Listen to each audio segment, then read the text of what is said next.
Israel and Hamas agreeing on a deal that will free a number of hostages in Gaza in exchange for a temporary pause in fighting. The release of hostages by Hamas. Their release is part of a deal that's been in negotiations for weeks. Emerging from the darkness of captivity. Carefully loaded into those Red Cross vehicles. Now undergoing the delicate process of reuniting with their families.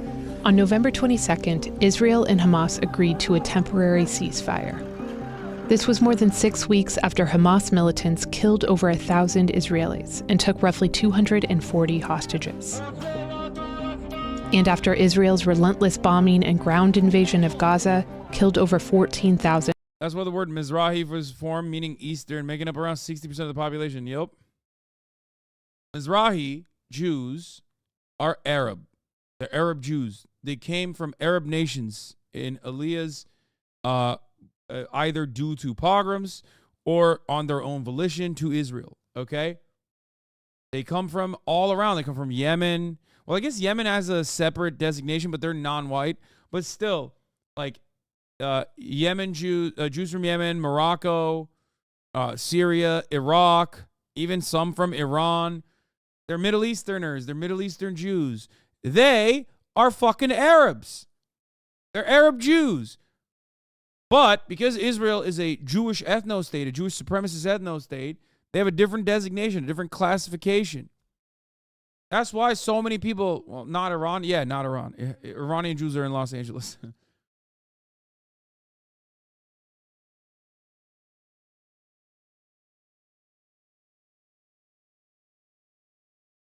Morocco, Middle East. Wow. Mena, man. Mena, suck my cock. Mena, Middle East, North Africa. Like, suck my fucking cock. What do you mean? You ever see a motherfucker from Morocco? What would you say?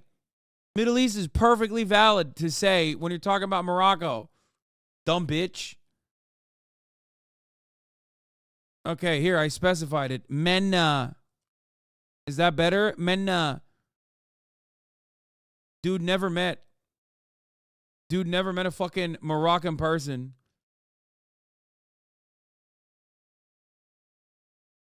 Why is Morocco considered white in the U.S.? Arabs are considered white in the U.S. too.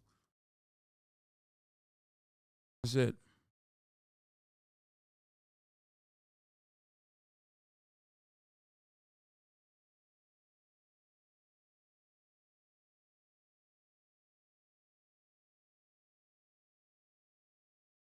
Yeah, many Arabs are Schrodinger's white. They're white until you learn their name or see their ID. Muslims in general, too, across the board, myself included. From afar, I'm a white guy. The way I dance, the way I act, the way I sound. And then you fucking hear my name and you're like, okay, never mind. I was so wrong. I was very wrong about this guy. Not Pakistanis? Yeah, because they're Asian. That's a different designation. Pakistanis are Asian.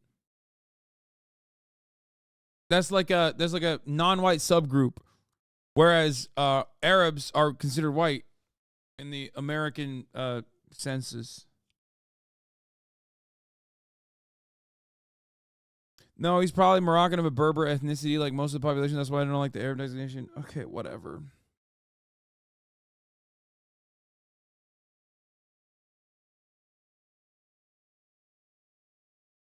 And Palestinians. Under the deal, Hamas would eventually release 105 hostages, mainly women, children, and foreign nationals. In turn, Israel would release 240 Palestinian prisoners, mainly women, children, and young adults, the vast majority of whom Israel had detained without formally charging. A bus full of women detained by Israel until... There's nothing funnier. Oh my God. There's nothing funnier than fucking every group of individual from every country in the MENA region being like, I'm not Arab. I'm not Arab. Okay. I'm not Arab, bro. We're different. We're Berber. We're Amazigh. We're fucking, we're Phoenician. Okay. I get it. My bad, dude. Same goes for you too. I don't give a shit. When someone says you're Arab, I don't give a shit. You want to know why? You want to know why? Despite the fact that I'm Turkic, okay, and therefore Turkish, like, or Persians not being Arab, it doesn't fucking matter. It literally doesn't matter. In the eyes of the American population, we're all the same, okay? It's MENA. It's MENA region. That's it.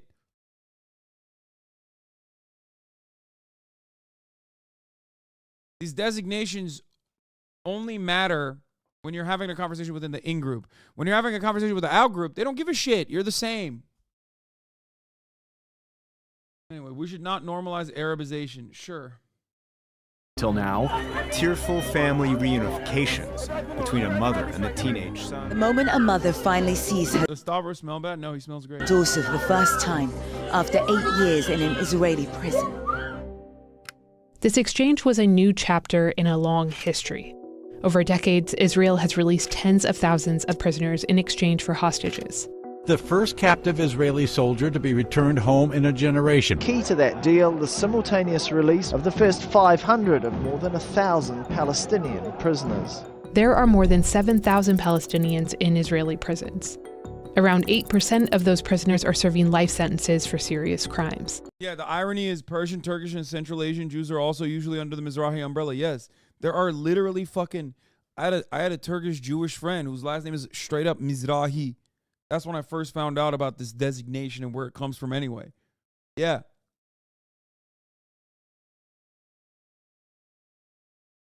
So in Israel, it don't matter if you're from any of these areas. No, most Turkish Jews are Sephardi, not Mizrahi. It doesn't matter. There are still Mizrahi Jews in Turkey as well. The Turkish Jews that are Sephardi came from Spain in the original. The fuck? What just happened? My Steam just like refreshed on its own. They originally came from Spain, but the rest of the... You see, okay, here's the distinction.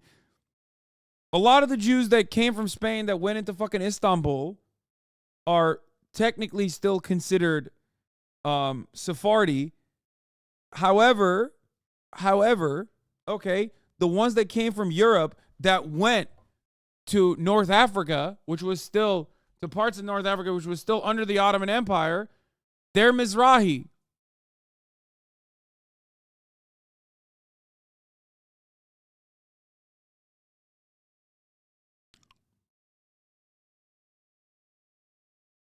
Including killing Israeli civilians and soldiers. But what about the rest of them? How did all of these Palestinians end up in Israeli prisons? To get some answers, we called Hadi Viterbo, a professor of law who's researched the Israeli prison system, and Basil Faraj, a professor who specializes in cultural studies and research on political prisoners. Palestinians are mostly convicted in military courts and Israelis are convicted in non-military courts. These are two of the main judicial systems in Israel. Yo, okay, I've been disrespecting Vox a lot, but they've been pumping some fucking decent pro-Palestinian content. Like, I don't know what the fuck's going on over there, which is kind of sad, I guess. It's just like, because the bar is in hell. Like, they're just straight up reporting the truth, and I'm like, wow, that's cool. I'm glad that at least there's some fucking outlets that are an extension of legacy publishers that are reporting on it in a truthful way. A civilian court system and a military court system. Military courts are presided by Israeli military judges, there are Israeli military prosecutors, and they operate under Israeli military law, which is very, very different to the Israeli non-military legal system. The scope of each of these different court systems is determined not even by the territory and not by the nature of the charge, but rather by who is being prosecuted. This court system mostly stems from military orders that go back to the beginning of the Israeli occupation of Palestinian territories in 1967. Israeli military and civilians have feared violent resistance from Palestinians. So these military orders list rules for public order and security. And we're talking about thousands of military orders that have been published since Israel's occupation. One of those early military orders was Military Order number 101, which basically prohibited any political expression. It includes bans on gatherings of 10 or more persons for a matter that may be construed as political without military approval. It also bans the display of flags or political symbols, except with a permit. And people who violate the order could be liable for imprisonment for 10 years, or a large fine, or both. Another crucial... I love when these are some of the fucking rules, and then people are like, they're all terrorists. That is why they are in prison, because they are doing terror. Order is number 1651. It's a 108-page document which consolidated a sweeping list of offenses, including a 10-year sentence for anyone who attempts to influence public opinion in the region in a manner which may harm public peace, or potential life imprisonment for any act deemed a disturbance to the security of the area or the... Yeah, we're gonna after this, we're gonna watch the fucking Jubilee video, and I'm gonna try not to fucking die. Middle Ground Roundtable Israel Palestine by Jubilee. IDF, the Israeli Defense Forces. Get ready for it, quite vague, and that allows for ad hoc discretion by the Israeli officials to decide what constitutes a disturbance of the public order. Here's an example of how the orders are used. In 2016, a lawyer was detained during a peaceful demonstration in the West Bank city of Hebron that called for reopening a main downtown street that the army prohibits Palestinians from accessing. One of his charges was for demonstrating without a permit, and another for attempting to influence public opinion in the area in a manner that may harm public order or safety. In other recent cases, Israel charged Palestinian journalists with incitement, saying news videos they had taken, which were often of confrontations between Palestinians and Israeli forces, political processions, or funerals, constituted incitement. Once arrested, they often end up as what Israel calls security prisoners. It allows for a lot of discretion, but it's overwhelmingly applied to Palestinians. The vast majority of these security prisoners placed in the military system are from the West Bank, and they are largely transferred out of their territory to one of 19 prisons within Israel. And the fact that Israel transfers Palestinians into facilities inside Israel is widely considered a violation of the Fourth Geneva Convention, which is a cornerstone of international humanitarian law. A smaller number of security prisoners are also Palestinians from Gaza, though they are often sent through a different system. Another small number of security prisoners are Palestinian citizens of Israel, though for non-political crimes, Palestinian citizens of Israel are largely sent to the civilian court system. On the other hand, no matter the crime, almost all Israelis are placed in the civilian court system. So, Israeli settlers and Palestinians in the West Bank, even if they are accused of committing the very same crime in the same territory, would go to different courts. Israelis to civilian court, and Palestinians to military court, where, from the moment they are arrested, through their detention, they are governed by a starkly different set of laws. I think it's important to emphasize that due process is not at all present in Israeli military courts. First, about a quarter of prisoners are in what's known as administrative detention. Administrative detention is essentially when a person is being taken to custody, incarcerated, without any charge or trial. That is presented by Israel as a preventive measure. In April of 2023, Israel was holding over 1,000 administrative detainees without charge. That number is up to 2,000 since October 7th. They are held on secret materials, meaning Israel says they have evidence, but Palestinian prisoners have no way of accessing the materials or knowing what they've been accused of. And every 6 months, the courts can rule to extend their detention indefinitely. Israel says it only uses administrative detention when evidence of acts that endanger security cannot be presented for reasons of confidentiality and protection of intelligence resources. It has been used systematically to criminalize Palestinian action, to criminalize Palestinian organizations, to criminalize Palestinian human rights work as well, and also to instill the sense of fear that anyone who dares to speak. I don't understand what these guys are saying. Israel's the only democracy in the Middle East. Like, what the fuck? It's so weird. Such a weird thing to say. Odd. Against the occupation could be punished without having due process. Then there are the 3/4 of prisoners accused or charged with a crime. Some are serving life sentences for serious crimes, including murder. And protecting Israelis from violence is a large part of Israel's rationale for having this military court system in the first place. But the vast majority of prisoners, over 90%, are charged with other security offenses. Apart from the charges, the way these two... Yeah, they're charged with missing the top of the hour ad break. Or rather, not being subscribed to the top of the hour and getting hit with a 3-minute ad break. Which, of course, if you no longer want to see those ads, all you need to do is subscribe for $5 or free with the Twitch Prime. Here's a 3-minute ad break now. Also, like I said, right after this, we are finally going to fucking move on to not so green pastures, but we're going to be moving into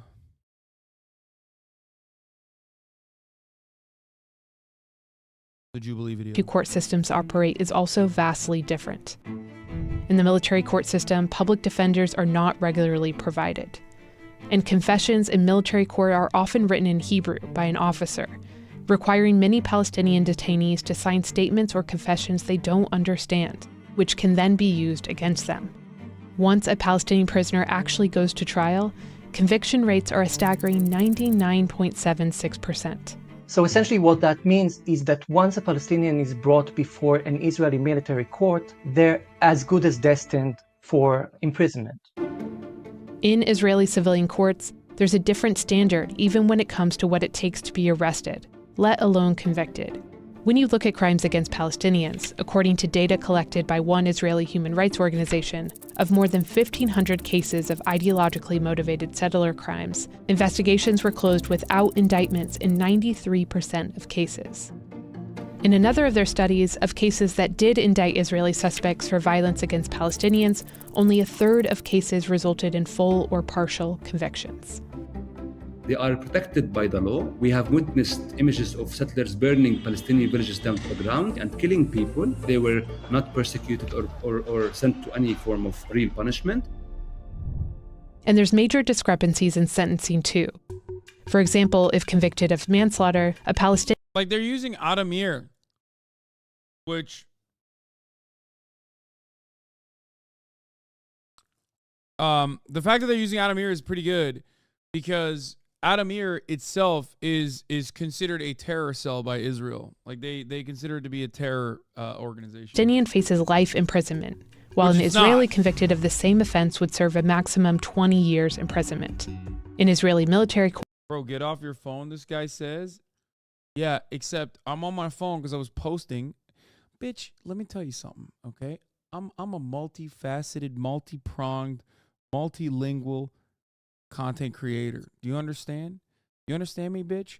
Like, you go, oh, you're on your phone. Yeah, why am I on my phone? That's right, because I'm promoting the next segment on Twitter. I'm probably not going to make it out through this one. The last one almost took me out, Israel-Palestine. You think I'm on the phone doing nothing, okay?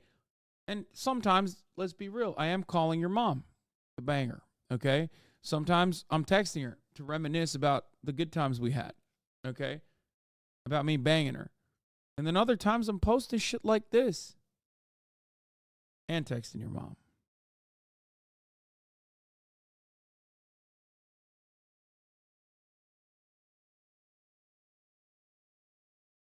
Just saying. Courts, Palestinians can also be tried as adults at just 16 years old.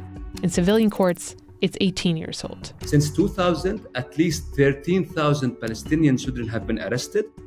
These are minors between the ages of 12 and 18. By the time the war began, there were over 150 of them in the military court system, either placed in detention or in Israeli prisons. One quite common charge against them is stone throwing. There's a long history of Palestinian resistance through stone throwing. For children, for example, Palestinian children, that is the most common charge. And that's an offense that is punishable by 20 years in prison. Conditions within prisons are another issue. Palestinian prisoners are subjected to overcrowding, abuse, torture, repeated denial of family visits, denial of medical care, and solitary confinement. And even if a prisoner dies in custody, Israel often... Bro, I've talked about this so much.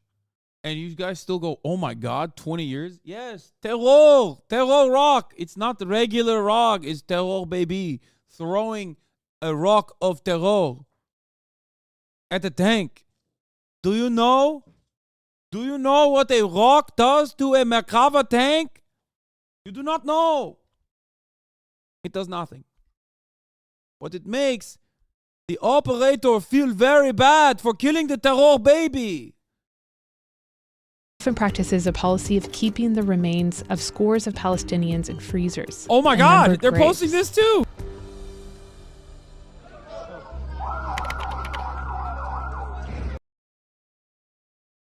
Remains of scores of Palestinians. This is huge that they're custody. posting this. Israel often practices a policy of keeping the remains of scores of Palestinians in freezers and numbered graves.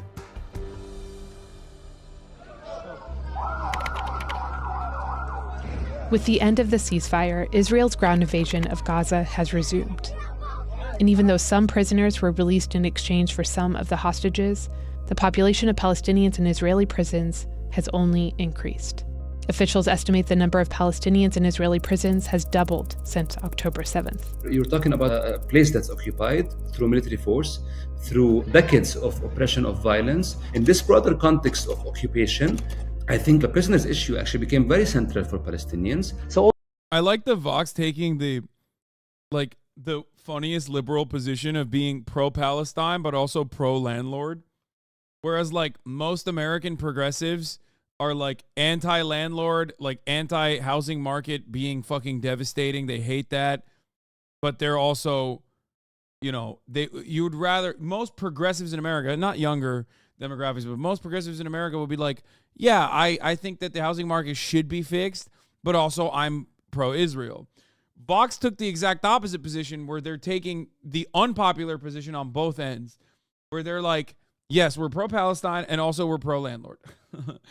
all the different issues faced by imprisoned Palestinians have been heavily criticized by human rights organizations who call on Israel to address those. The limitation of this framing of the problem is that the focus here is on reforming the system rather than asking whether the system is fundamentally flawed.